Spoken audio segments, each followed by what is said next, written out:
जय श्री राम कहने वालों ने मुझे गले से लगाया, क्योंकि मैं पाकिस्तान जिंदाबाद के नारे नहीं लगाता, मैं हिंदुस्तान जिंदाबाद कहता हूं। मैं गो हत्या नहीं करता, मैं गोदान करता हूं, मैं गौ गंगा गीता का सम्मान करता हूं। इसलिए हिंदू भाइयों ने मुझे गले लगाया कि मेरा नाम मोहम्मद फैज खान है और मैं उस विचारधारा का हूं कि मेरा सिर इबादत के लिए झुकेगा काबा की तरफ, मेरा सिर इबादत के लिए झुकेगा काबा की तरफ, और जब सिर कटाने की बात आएगी तो कटेगा सरजमीन हिंदुस्तान के लिए। 13 दिन पैदल चलकर छत्तीसगढ़ से मैं अयोध्या गया था। हिंदू भाइयों ने पग पग पर मेरा स्वागत किया। इस हिंदू समाज के बीच रहकर कोई कहता है कि डर लगता है तो वो झूठा है। मोहम्मद फैज खान उस समय भी 13 दिन पैदल चला जब लोग सोशल मीडिया में धमकियां दे रहे थे, लेकिन फील्ड पर लोग मेरा स्वागत कर रहे थे, सम्मान कर रहे थे। ये है हिंदुत्व, जिसकी कभी भी कब्र खुदने हम नहीं देंगे। चाहे कोई ANU वाला बोले, चाहे JNU वाला बोले, हम इस हिंदुत्व को जिंदाबाद करते हैं, सैल्यूट करते हैं। और फैज खान साहब, आप देख रहे हैं कि उत्तर प्रदेश की चुनावी सरगर्मी बढ़ रही है, लगातार बयान आने शुरू हो गए हैं। जनसंख्या नियंत्रण कानून का भी प्रारूप आने की बात हो रही है और उस पर विपक्षी पार्टियों द्वारा विरोध हो रहा है। क्या आपको लगता है कि जनसंख्या नियंत्रण कानून से मुस्लिम समाज को सिर्फ टारगेट किया जा रहा है? देखिए, विपक्षी पार्टियों का काम है मुस्लिम तुष्टीकरण, और मुस्लिम को इस्लाम से वर्गलाकर तुष्टीकरण वो लोग करते हैं। जैसे जो इंस्टेंट ट्रिपल तलाक वाला मुद्दा था, मोदी जी ने जो परिवर्तन लाया है वो कुरान के अनुरूप उन्होंने किया है। ट्रिपल तलाक को, इंस्टेंट ट्रिपल तलाक कुरान के विपरीत था, उन्होंने अकॉर्डिंग टू द कुरान किया कि 3 तलाक का क्या सही तरीका है। ठीक उसी तरीके से जनसंख्या नियंत्रण में विपक्षी पार्टियां ये कह रही हैं कि ये मुस्लिमों को टारगेट करके लाया जा रहा है। ऐसा नहीं है भाई साहब। जो मुस्लिम भाई देख रहे हैं ध्यान से सुने, बहुत मैं काम की बात बता रहा हूं मुस्लिम भाइयों को। अज़्ल का कंसेप्ट यदि आपको पता हो, इस्लाम में अज़्ल का कंसेप्ट है। अज़्ल जनसंख्या नियंत्रण से ही जुड़ा हुआ है। एक शख्स पैगंबर हजरत मोहम्मद सल्लल्लाहु अलैहि वसल्लम से आकर पूछता है कि मैं अपनी बीवी के साथ लंबे और मुश्किल सफर में जा रहा हूं और मैं नहीं चाहता कि इस दौरान मेरी बीवी हामला हो, गर्भवती हो, तो हजरत कोई उपाय बताइए। तो उन्होंने कहा, तुम इस दौरान अज़्ल का प्रयोग कर सकते हो। अज़्ल का अर्थ होता है बाइस्खलन, यानी कि स्पष्ट है जब मुश्किल वक्त में आप हो तो आपको जनसंख्या नहीं बढ़ानी चाहिए, उस समय आपको अज़्ल का प्रयोग करना है, यानी कि जनसंख्या ना बढ़े इसके लिए काम करना है। आज तो जनसंख्या नियंत्रण के बहुत सारे साधन हैं, कॉपर टी है, गोलियां हैं, और भी जनसंख्या नियंत्रण के साधन हैं, उसका प्रयोग किया जा सकता है। इसको इस्लाम के खिलाफ बताया जाता है। जनसंख्या नियंत्रण इस्लाम के खिलाफ नहीं है। आज बेरोजगारी है, आज भूखमरी है, जनसंख्या लगातार बढ़ती जा रही है, तो यही तो मुश्किल सफर है ना जिसके बारे में पैगंबर हजरत मोहम्मद सल्लल्लाहु अलैहि वसल्लम ने अज़्ल की सलाह दी थी। तो मुसलमान भाई इसको ध्यान दें, यदि जनसंख्या नियंत्रण का कानून आ रहा है तो इस्लाम के खिलाफ नहीं है। आप विपक्षी पार्टियों के हाथ का खिलौना मत बनिए। यदि यह कानून आता है तो आप इसका स्वागत कीजिए, इस्तकबाल कीजिए, और कोई मुसलमानों के ही नहीं, आप अभी जो 50 साल की एज के, 40 साल की एज के जो लोग हैं, उनके बाप पिताजी से पूछिए, उनके दादाजी से पूछिए, और उनसे खुद पूछिए, तो कोई 7 भाई है, कोई 8 भाई है, कोई 9 भाई है, कोई 10 भाई है। 13 के हिंदुओं के परिवार मैंने भी देखे। तो केवल मुस्लिम को टारगेट किया जा रहा है, यह कहना गलत है। पहले सबके 10-12 बच्चे होते थे, हिंदू मुस्लिम सबके। मुसलमानों को बिल्कुल नहीं टारगेट किया जा रहा है। देश के हित में कानून लाया जा रहा है। विपक्षी पार्टियां मुस्लिम तुष्टीकरण करने के लिए इसको मुद्दा बना रही है, ये बंद किया जाए। आपको क्या लगता है सर कि ये कि सिर्फ मुसलमान पर ही होगा? हिंदू के भी तो बच्चे होते हैं, हिंदू पर भी तो लागू होगा, उनके भी तो 4-5 बच्चे होते हैं। लेकिन क्यों, मतलब इतना क्यों दिखाया जा रहा है कि भाई इस्लाम के खिलाफ है, मुस्लिम समाज के खिलाफ है, उठो नहीं तुम्हें भगा दिया जाएगा। तलाक का मुद्दा आया, जनसंख्या का आ रहा है, UCC का आ रहा है, तुम पर एकदम खतरा है, इस्लाम पर खतरा है, क्या है सब? देखिए, मैं वैसे कोई सरकार का प्रवक्ता नहीं हूँ, लेकिन मेरी अपनी राय है, निजी राय ये है कि ये सियासत के दिखावे के वोट हासिल करने के लिए सब चीज़ें की जा रही है। कानून तो सबके लिए एक बनेगा, कानून सबके लिए एक होना चाहिए और उस पर इम्प्लीमेंट होना चाहिए ईमानदारी से। अब ईमानदारी से जब इम्प्लीमेंट करने सरकारें निकलती हैं तो कहीं ना कहीं एक तबका जो मुस्लिम वोटों का ठेकेदार बना हुआ है, वो मुसलमानों को ये वर्गलाने निकल जाता है कि ये कानून आपकी जनसंख्या को रोकने के लिए बनाया जा रहा है, ये आपके ऊपर अत्याचार करने की कोशिश की जा रही है। तो हमेशा मेरा मानना ये है कि जब भी कोई बात होती है, चाहे कोई भी बात किसी विपक्षी दल के मुंह से निकल जाए, मगर वो ला करके पानी जो है वो मुसलमान के खेमे में भर दिया जाता है और उसको ये वर्गलाने की पूरी कोशिश होती है, जिससे मुसलमान तुष्टीकरण के लिए उन दलों को फ़ायदा होता है जो मुसलमानों का वोट चाहते हैं। मगर ईमानदारी से ये सरकार काम कर रही है, आगे भी ये काम करती रहेगी, ऐसी उम्मीद है। और इम्प्लीमेंट ऐसा नहीं सभी के ऊपर होता है, अब किसी की चीज़ भी कोशिश की। अब कोरोना के माध्यम से देखिए, अगर 80 करोड़ आवाम के लिए सरकार ने राशन फ्री करा है केंद्र सरकार ने, तो वो सबके लिए करा है। उसमें मुसलमान भी बराबर फ़ायदा उठा रहे हैं, उसमें हिंदू भी बराबर ले रहे हैं। ऐसा नहीं कि वो मुसलमान को नहीं किया और हिंदू को कर दिया। ये सब बातें हैं, इसको ईमानदारी से मुसलमानों को ठंडे दिमाग से सोचना चाहिए कि जिन दलों ने आपका वोट हासिल करा, आज उन्होंने आपकी क्या हालत कर दी, और जिन्होंने आपको वर्गलाया उन्होंने क्या हालत कर दी, और दूसरे लोग हमको वर्गला करके किस तरीके से अपना फ़ायदा उठा जाते हैं। इससे होशियार रहें और आगे ईमानदारी से अल्लाह पर यकीन रखें और ईमानदारी से इस काम के अंदर देश की तरक्की उन्नति पे लगे रहें। देश बढ़ेगा तो हम सब बढ़ेंगे आगे, और यही मेरी दुआ है कि इस ईद के ऊपर ये मैसेज सबको जाए कि अल्लाह पाक हम सब के अंदर इत्तफाक इत्तेहाद कायम रखे। अच्छा फैद भाई, एक और बात बताइए कि बच्चे पैदा करना न पैदा करना, इसमें कोई अत्याचार दिखता है क्या? अत्याचार तो ये भी है कि महिलाओं के ऊपर या फिर इस तरह की बातें, लेकिन लोग कह रहे हैं कि बच्चे नहीं पैदा। कई हम लोग ग्राउंड पे बात कर रहे हैं, लोगों से बात कर रहे हैं, ग्रामीण भ्रांतियाँ है कि नहीं ये हम पर अत्याचार हो रहा है। हमको ये ऐसा लग रहा है जैसे मतलब जनसंख्या नियंत्रण नहीं, सेक्स नियंत्रण कानून आ रहा है। नहीं, बिल्कुल ऐसा नहीं है। और लोगों में गलतफहमी जानबूझकर जो विपक्षी लोग हैं उस पर फैलाई जाती है। ये जनसंख्या नियंत्रण कानून किसी पर कोई अत्याचार नहीं है, ये केवल एक देश के हित में एक कार्यक्रम लाया गया है। भाई किसी को सेक्स करने या यौन संबंध बनाने से रोका जा रहा है, बिल्कुल ऐसा नहीं है। आप तो मैंने बताया ना, आप तो गर्भ निरोध के 25 किस्म के माध्यम है, आप कोई भी माध्यम अपना सकते हैं। और 2 बच्चे अच्छे, हम 2 हमारे 2, ये एक बहुत अच्छा परिवार भी सुंदर बनेगा, देश भी अच्छा बनेगा और ये दुनिया भी अच्छा बनेगी। तो ये परिवार देश दुनिया को अच्छा बनाने के लिए कानून है। बेरोजगारी की समस्या का समाधान होगा, भूखमरी की समस्या का समाधान होगा, अशिक्षा की समस्या का समाधान होगा, आतंकवाद की समस्या का भी समाधान होगा, क्योंकि कहीं ना कहीं भूखमरी, गरीबी और अशिक्षा ही आगे जाकर आतंकवाद का कारण बनती है।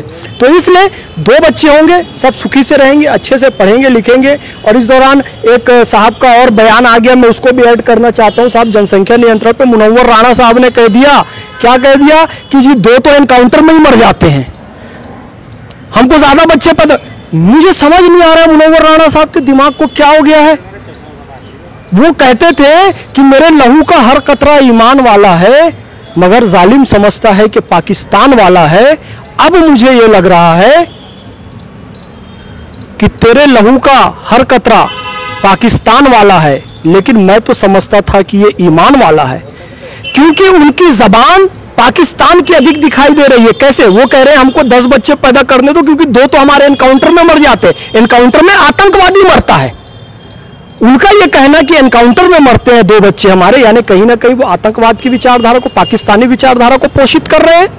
तो ये करना बंद करें। इसीलिए मैंने कहा ना कि मैं तो ये समझता था कि ईमान वाला है, लेकिन तेरे लहू का हर कतरा पाकिस्तान वाला है। अब ये बोलना चाहिए, तो ये करना बंद कीजिए।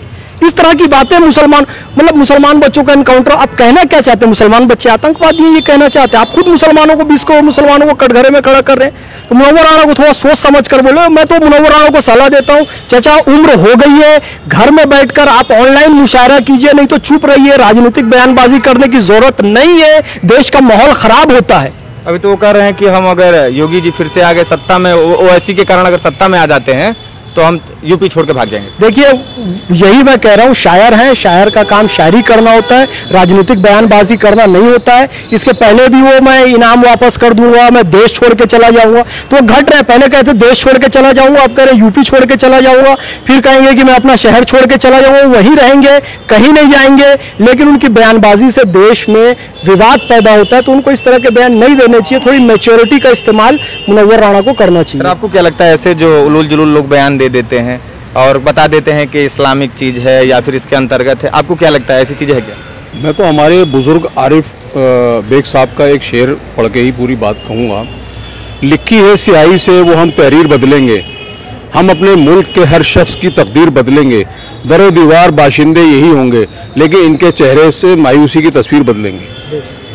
मायूसी की तकदीर बदलेंगे, तस्वीर बदलेंगे। फैज खान साहब, एक और चीज़ है कि ओवैसी की एंट्री हो रही है उत्तर प्रदेश में, बिहार में 5 सीट जीते, और आपने देखा कि यूपी में भी लगभग 20% आबादी जो है अल्पसंख्यक की है, जिसको कि लेकर 100 सीटों पर लगभग बात चल रही है राजभर के साथ। क्या लगता है, ओवैसी की एंट्री प्रभावित करेगी उत्तर प्रदेश के चुनाव को? देखिए, ओवैसी जो है ये रज़ाकारों, इनके पूर्वज जो थे रज़ाकार थे, जिन्होंने हैदराबाद को पाकिस्तान से मिलाने की इन लोगों ने साजिश की थी। यानी कि भारत का जो हैदराबाद है वो पाकिस्तान बन जाए, ये लोग चाहते थे। ये उसी परंपरा को आगे बढ़ा रहे हैं, इसलिए पार्टी का नाम भी ये अपनी भारत के नाम पर नहीं रखे हैं, एक सीमित संप्रदाय के नाम पर रखे हैं। ऑल इंडिया मजलिस इत्तेहादुल मुस्लिमीन, ऑल इंडिया मजलिस इत्तेहादुल हिंद होना चाहिए, कि मतलब हम हिंद में इत्तेहाद चाहते हैं, खाली मुसलमानों में इत्तेहाद चाहते हैं। उनकी पार्टी का स्पष्ट संदेश है कि वो एक संप्रदाय और एक समाज विशेष के लिए है, और उसके हक के लिए भी नहीं है, बल्कि वो उनको लेकर सांप्रदायिक और ध्रुवीकरण की राजनीति वो करना चाहते हैं। ध्रुवीकरण की राजनीति के कारण ही इस देश का बंटवारा हुआ था, ये ओवैसी वही चाहता है। बिहार में 5 सीट जीता, ये खतरे की घंटी है कि उसने मुसलमानों को ध्रुवीकरण कर लिया। उत्तर प्रदेश में ये ना हो, हम ऐसा चाहते हैं। इस ध्रुवीकरण की राजनीति को, सांप्रदायिक राजनीति को खत्म करने के लिए जो कुछ भी करना पड़े वो करना चाहिए। एक आखिरी सवाल लेंगे कि क्या आपको लगता है कि पिछले 5 साल में आपको डर लगा है भारत में? मेरा नाम मोहम्मद फैज़ खान है और मैंने पूरे भारत में 30 माह 15,000 किलोमीटर पैदल चला हूँ, जिसमें से 80% टाइम मैं मंदिर और मठों में रुका हूँ, गुरुद्वारों में रुका हूँ। बाकी घरों में भी रुका, मस्जिदों में भी रुका, मदरसों में भी रुका, लेकिन अकेले चलते हुए 80% टाइम मैं मंदिर, गुरुद्वारों में, मठों में रुका हूँ और निर्भीक होकर रुका हूँ। मेरा नाम सुनकर किसी ने मेरे साथ मॉब लिंचिंग नहीं की, मैं निर्भय होकर चलता था। मॉब लिंचिंग पर बोलने के लिए अधिकृत व्यक्ति इस देश में कोई है तो वो आमिर खान या हामिद अंसारी नहीं, मोहम्मद फैज़ खान है। क्योंकि मोहम्मद फैज़ खान 15,000 किलोमीटर 30 महीना पूरा देश पैदल चला। 24 जून 2017 को लेह से चला, कन्याकुमारी गया, कन्याकुमारी से वैष्णो देवी गया, पूरे भारत की पैदल प्रदक्षिणा की, निर्भीक होकर की, बेखौफ होकर की। जय श्री राम कहने वालों ने मुझे गले से लगाया, क्योंकि मैं पाकिस्तान जिंदाबाद के नारे नहीं लगाता, मैं हिंदुस्तान जिंदाबाद कहता हूं। मैं गो हत्या नहीं करता, मैं गोदान करता हूं, मैं गौ गंगा गीता का सम्मान करता हूं। इसलिए हिंदू भाइयों ने मुझे गले लगाया कि मेरा नाम मोहम्मद फैज़ खान है और मैं उस विचारधारा का हूं कि मेरा सिर इबादत के लिए झुकेगा काबा की तरफ, मेरा सिर इबादत के लिए झुकेगा काबा की तरफ, और जब सिर कटाने की बात आएगी तो कटेगा सरजमीने हिंदुस्तान के लिए। इसलिए जय श्री राम कहने वाले भाइयों ने मुझे गले लगाया। मुझे कभी भी खौफ नहीं लगा 5 सालों में, क्या जब से पैदा हुआ तब भी, और अल्लाह के करम से और आप सबकी दुआओं से ताउम्र कभी मुझे खौफ नहीं लगेगा। मैं हिंदू भाइयों के बीच हिंदुस्तान में बहुत सुरक्षित हूँ। अब तो राम मंदिर के भी मुद्दे पे आप राम मंदिर निर्माण के लिए मिट्टी लेकर आ रहे थे, उस समय भी आप अकेले चल रहे थे, उस समय भी हमने कवर किया था आपको पैदल। ऐसे सेंसिटिव मुद्दे पे बनाया जा रहा था कि भारत में इस तरह की चीजें हो जाएगी, उस समय भी कुछ डर नहीं लगा, या फिर तो ये डर का आलम क्यों बनाया जाता है? आप ये देखिए, मैं 30 महीना जब गोमाता के लिए पैदल चला वो एक तरफ, और मैं 13 दिन छत्तीसगढ़ से लेकर अयोध्या तक पैदल चला। वो 13 दिन की यात्रा में तो लोगों ने ऐसी ऐसी धमकियां दी थी बकायदा सोशल मीडिया में कि इसकी गर्दन काट देंगे, इसका पैर काट देंगे, इसके साथ ये कर देंगे। लेकिन कसम खुदा की खाकर कहता हूं मेरे भाई, हिंदू समाज, यार इसको आप बताओ, जो केवल सोशल मीडिया में दिखता है वो सत्य नहीं है। सोशल मीडिया में क्या दिखा रहे थे कि मोहम्मद फैज़ खान अयोध्या आया तो कोई कह रहा है कि हम उसकी टांग तोड़ देंगे, ये वो चला ना सोशल मीडिया में। जब सोशल मीडिया में चल रहा था और मीडिया में चल रहा था, उस समय मेरे हिंदू भाई मुझे अपने घरों पर रुका रहे थे, मुझे अपने मंदिरों पर रुका रहे थे। मैं एक एक दिन 60 किलोमीटर पैदल चल रहा था, कोई मेरा हाथ दबाता था, कोई पैर में मालिश करता था कि आप 60 किलोमीटर पैदल चलकर आए। ये हिंदू समाज के लोग करते थे। मीडिया में जो दिखाया जाता है वो सत्य नहीं है मेरे भाई। 13 दिन पैदल चलकर छत्तीसगढ़ से मैं अयोध्या गया था।